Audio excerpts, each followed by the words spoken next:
Welcome to episode 2 of Temporary Australians. I can't believe it's still our 4th series, Greg. Mate, it has gone huge, hasn't it? Going on. Yeah, absolutely. Which one of us has had work done during the series? I won't say. I will say something that had work done, and I just couldn't believe it. You remember Hoss? I do. Well, now he's made a bobber Barbarian V8. This thing is awesome. It's even got a bigger engine, and that's coming up on the show today. What else have we got coming up? Mate, the Bankstown Bike Show celebrated 25 years. It was a tremendous turnout, and it was great to see Angry Anderson there celebrating with the boys. 25 years. That was back when Angry had hair. It probably was. I'm looking forward to see it. Let's start. Temporary Australians. Coming up today, we're off to Melbourne to look at a new concept in motorcycle trade shows.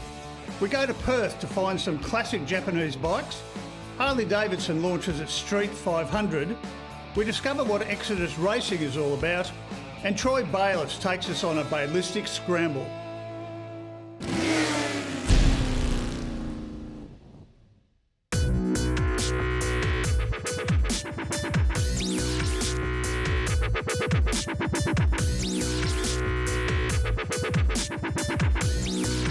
You happy with the way the event is going so far in Melbourne? Yeah, absolutely. Obviously a new venue, new event from Melbourne as well, so it's had its challenges obviously moving in. This is one of the biggest shows that the showground actually do in regards to rigging. What sort of reaction have you got to this new concept with outdoor activity? I mean, that's a real big departure from the previous expos. You know, you look at some of the other shows that don't exist anymore and where they just become a static exhibition, and I think people want a little bit more value these days for their money. It's a great lineup of guests, so compared to what we usually have, it's got a win for everyone. It was really interesting watching the scramble because they really went for it. A couple of them came down in one corner, they just got up and off they went again. The crowd love it, and it is amazing. We've got the facility to do a little bit of riding, so we thought we'd take advantage of that. Obviously it's not a proper racetrack, but we've managed to make a bit of a square oval, you could say. And I've brought like a lot of great guys together. Like, we all know each other very well, and we get out and we just have some fun and put on a bit of a show for the crowd, really. The enduro cross, like that whole concept, that's been very popular. You know, it's remarkable watching those guys ride over logs and tractor tyres and mounds of dirt. Amazing riding. It's not often you get to race just man on man in motorcycle racing, but they're doing it and the crowd are loving it. So yeah, I think that's a good little concept that we've come up with that works. And it's great to see some kids riding activities as well. Oh, absolutely, like kids all the way through to adults. Obviously you can go and ride the latest Yamaha's little fun bikes. Even if you've never been on a bike, they've got qualified instructors over there that'll actually teach you how to ride for the first time. We've got the electric kids bikes as well, and then obviously over there for the big kids we've got Yamaha, Indian, Victory and Harley have got a huge lineup of motorcycles, and that all leaves from the venue, head out at like basically their own gate, and they return through that out on the open roads. We're very happy with the launch of the Street here at the show. When we did pull the covers off and announce the price, we had a big cheer and a clap, and ever since then it's been a lot of traffic through here and a lot of people have been excited by it. So yeah, I'm a firm believer that the bike will sell well into the marketplace. Motorcycling these days, there is so much variety into it, whether it be with off-road, enduro riding, whole range of different motorcycle sports, and here a number of different new manufacturers. So like the bikes from Eric Buell, that's something that's new here, and a whole heap of activities happening outside for people to enjoy as well. It's truly got something for everybody. It's really impressive. Anything that you can think of that can be done on two wheels is represented here at the show, and some of the major players, like Harley Davidson, his stand has just expanded. We've got inside, outside bike tests. Yeah, we test rode an Indian this morning. Awesome fun. Yeah. Well, I was going to do an expose on motorcycle owners who go to another brand. Well, you're admitting it. Mate, I love riding anything, and you got to give it a go or you don't know what it's about. And Indian have got a great new product, and thought we'd test it out. Come up trumps. Good on you. And what's been the public reaction to your motorcycle? Oh, it's been huge. Today's been great for us. We've had sales left, right, and centre. There's been times when we just couldn't keep up. Glenn Rosbrook is on a really interesting bike, mate. Did you ride it in? Not personally, I didn't, but it's essentially a custom bike that was built by one of our staff, Glenn Holloway, our motorcycle account manager in Victoria, Tasmania, and Yeah, there's a lot of blood, sweat and tears that went into the construction of this little beauty, and it's been a really popular draw card to our stand. Did he do this as part of his work, or was it in his own time? It was in his own time, and he's just got a real passion for motorbikes. He spent some time over in the US a few years ago and got the inspiration from the US, and thought he'd have a crack at putting something like this together, and he's done a fantastic job. Now, this is a bit of an interesting development. What have you got on your stand? This is a reaction tester that we used down at the MotoGP down at Phillip Island. It was really popular, so we thought we'd bring it along here to the expo and get people on the stand and see how sharp their reactions are. How sharp are yours? Not so sharp. You come to an event like this, all the people here are enthusiasts. You get all shapes and sizes, all ages, all sorts of demographics. And yet, I reckon that if you were to leave your bike out there with a helmet on it, you could come back a few hours later, no one would have touched it. The respect people have for each other and their bikes, it's fantastic. Well, Hamish, how did you come across this bike? But like a lot of fellas with grey hair, when we were youngsters and we wanted bikes, as you get a little bit older, money frees up a little bit, and so you get some of the toys that you missed out on when you were a kid. Yeah. So you're confessing that in later life you decided you were going to indulge yourself? Exactly, yes. So tell us about the bike. And this particular one's 1974. It's actually a K5 though. It was late 1974, so it was made to K5 specs. It stripped it down to a bare frame and repainted the frame and started from there. And then we just kept on throwing money at it until it turned out like this. So did you have to do the paint job again and the chroming? Everything. It was completely done again. And I did very little other than gather a group of people that did it for us, and then Joel and I from Custom Bike Electrics in Willerton, we put it all together. It's basically a 750 Kawasaki motor, but it's been fairly well modified. It's got gas pipes on, and the barrels have been decked, and bigger carburetors and whatnot. I'd say it's putting out just a tad over 100 horsepower for a 7-tube model bike, which is probably not too bad. How fast did you get it up to? It gets about 130, I'd say, without too much drama. We weren't talking 130 20 years ago. We're talking miles per hour or kilometres per hour? Miles an hour, but they tend to vibrate and a bit of a handful. They're basically a bit of a hand grenade, you know. But no, they do provide a fair bit of excitement. We're looking at the bike that won the Jap Bike Show recently. Tell us about it, mate. Well, Mel and I took a trip over from Perth over to Victor Harbour in South Australia there, and we're lucky enough to pick up the best Honda. Did you have to do much work to get it to the show standard? I wouldn't say much work, a huge amount of work. Every nut, bolt, washer, every part of this motorcycle's been pulled apart, and as you can see by the finish, I'm pretty proud of it. And it's just one of those things, boys and their toys and nights in the shed, which, yeah, it's not a bad thing. I'm not arguing at all. As long as your wife agrees, no problem. Well, she didn't have much say in the matter. She just sort of, well, I'll see you when I see you. And at the end of the day, when this came out, it's like having a baby.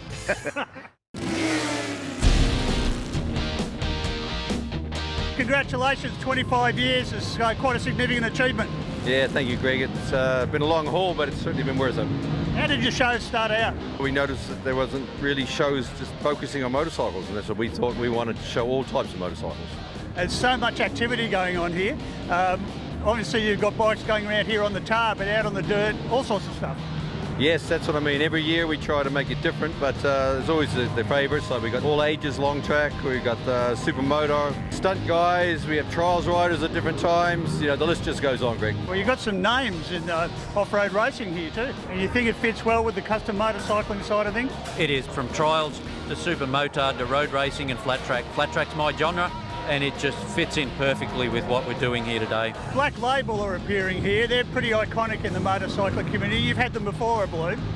Yes, they're good friends of ours, and they were one of the bands that has helped us through the years, so therefore we feel obliged to help them too. So it's been a good thing. Now, I noticed that there's a lot of really, I guess you'd say, professional class customs that come to your show. You really seem to attract a lot of that sort of bike, as well as enthusiast bikes. All of our trophies are handmade, and we try to encourage all the shops to enter their bikes, because also that helps their work for the following year. So we're promoting the motorcycle industry as well as the motorcycle culture too. How many bikes would you on average get in the competition? Pretty good, usually about 100 to 120 every year. Well, that'd be a bit of a handful for the judges, I guess. Yeah, we've got 30 categories, So we have to get judges that are knowledgeable to actually judge all of those categories, and that's a job in itself. But we've been lucky over the years that we have guys that want to come back and do the same judging, so yeah, it goes well. With the downturn in the motorcycle culture, it's probably very important that this show survives and continues to grow. We just want people in the general public to be accessible to everything in the motorcycling community, and it's a show that has got everything from, we like to think, scooters, Japs, Harleys, whatever you name it. If it's a motorbike, it's called a custom motorcycle show, and I'd like to emphasise that, and everyone's welcome. What is it you think that makes this show stand out? I think it's got some of the best bikes that you can see in Australia. All sorts of things from custom and older bikes and stuff, and so it's probably the premier show in Sydney, but if not in Australia. This is the biggest show in Sydney. You know, it's been running 25 years, and to be honest with you, people build bikes for Bankstown Bike Show. It is really, really huge in the culture, and it's great to see that Hard and Fast and Highway 61 still put the show on.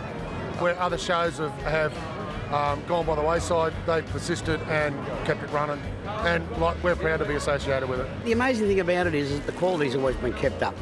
It was great from the very, very early days, and I remember, I think I came to about the 4th or 5th, and you know, we've come to expect nothing but the best, and that's what you get. You know, this is one of the best run bike shows in Australia, so therefore the world. The crowd behaviour, it always seems to be exceptional here. People just enjoy the event. Well, I hope so. You know, that's what they come here for, and that's what we try to encourage. And we tend to try and get on with most people, and that's the attitude in life, I think, is you try to treat people how you want to be treated, and that's the way it goes.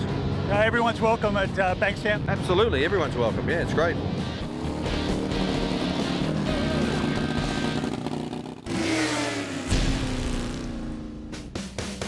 If I said to you, you could put a V8, like a 350 Chev, into a motorcycle, you'd say I was crazy, wouldn't you? But would you say to Brian Cartwright, or Hoss, of Hoss Style Motorcycles, that he is crazy? Hoss? Yeah, I'm crazy. Okay, we all know that Hoss is crazy. But look, the new Barbarian. Yeah, it came up pretty nice. You're a man of many words, aren't you, bro? It came up pretty nice. King of the understatement. Okay, so how different is this to the old Barbarian? We just cleaned up a few things on it. Every bike we build, we you know, make it a little bit better every once. So. Well, this has got more of a bobber look about it. I never thought I'd hear myself saying that a V8 motorcycle can be a bobber, but you've done it. Yeah, I think the bars and just the paint, you know, it's amazing what a few changes can do to a motorcycle. So, any other technical parts to it? What have we learnt from the last Barbarian? We just learnt to you know, reinforce a few things and for the side stand and so on. So it's come out pretty good. And with the V8 dirt drag bikes, how's that been going for you? Yeah, we've done 21 now in the last 3 years. So we've got a supercharged one here of 800 horsepower. Oh, it's only 800 horsepower? Yeah, it's only 800 horsepower. It's about the right amount, I think, for the bike. Oh, no, I think you've gone soft, mate. What's happened to you? Yeah, well, you know, hanging around with you too much. Yeah, right, okay.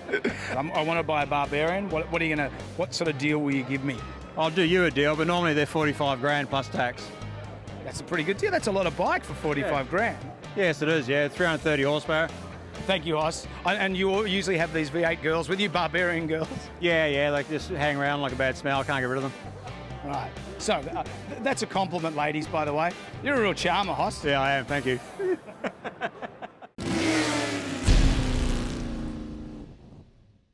We're at the Melbourne Expo talking to Adam Wright from Harley Davidson. He's just had a special Harley Davidson design just for him. Congratulations, Adam. It's a lovely colour. Yeah, it's beautiful, isn't it? It looks great. We're very happy with the launch of the Street here at the show. Crowd reaction's been absolutely fantastic, and we're looking forward to a big weekend. What sort of market are you targeting with this 500? I mean, it's a departure really for Harley. It's going to reach quite a broad audience. We've announced the price at $9,995 right away. So it's a very good price point. A strong mix between younger adults, you know, between the ages of 20 to early 30s, and a lot of women riders as well, Greg. Was this designed specifically for entry-level motorcycling? You know, I think that's an attraction for a lot of people to be able to get on a Harley Davidson, 500cc motorcycle at a much earlier stage in their life. Well, it's not just Australia that's part of the plan here, is it? This is something, a bike that would be suitable in lots of parts of Asia. It's been very successful. Some of these regions, especially in India, it's been very popular. Big country, massive motorcycling population up there, and obviously, the Harley brand is very welcomed in countries like that. So yeah, we're expecting to see a lot of growth in places like India and China and Southeast Asian countries. So have you had a ride on? Yeah, I have. Tell us your thoughts. It's great. I mean, it's 700, or it's about a 709mm seat height. So someone who's a little vertically challenged like myself. It's a good seat height. I mean, it revs well. It's torquey motorcycle. It's nimble. It handles very well. I mean, it's very suitable for a wide range of people. Street comes in a number of variations. Yeah, we had some advanced design inspirational bikes we had flown out from the US, which is these bikes behind us now.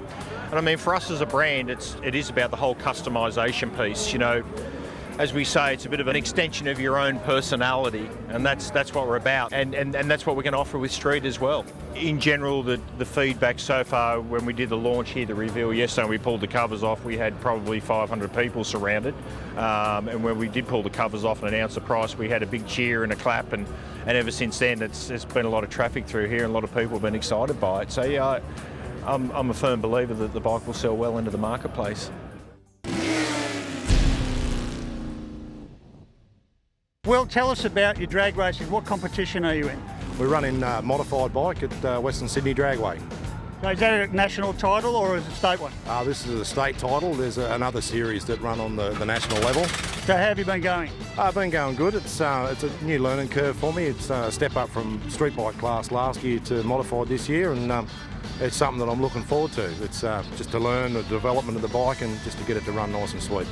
So how fast have you got it? So far, 131 mile an hour. That's pretty quick. It's pretty quick for a fellow my age, yeah. Tell us about Exodus Racing. Well, Exodus is the second chapter in the Old Testament in the Bible. And the reason why I've called it Exodus Racing is there's a passage in there, a passage of Scripture in chapter 20:10, and it starts with love thy mother and love thy father. And that's where the 10 Commandments follow and lead on from there. So I thought it's an invite for someone to come up and ask me what Exodus is about, and then that just gives me that opportunity to share with them some passages and some areas of life that I've been to where I'm at now. What's been the reaction of people to you? It's been good. It's been a positive reaction, and I haven't heard any negatives, which is always a good thing. You can always get away quickly if there are. Well, yeah, you can always bail out backwards, but no, I'll stand up there and I'll declare my Christianity and where I'm walking.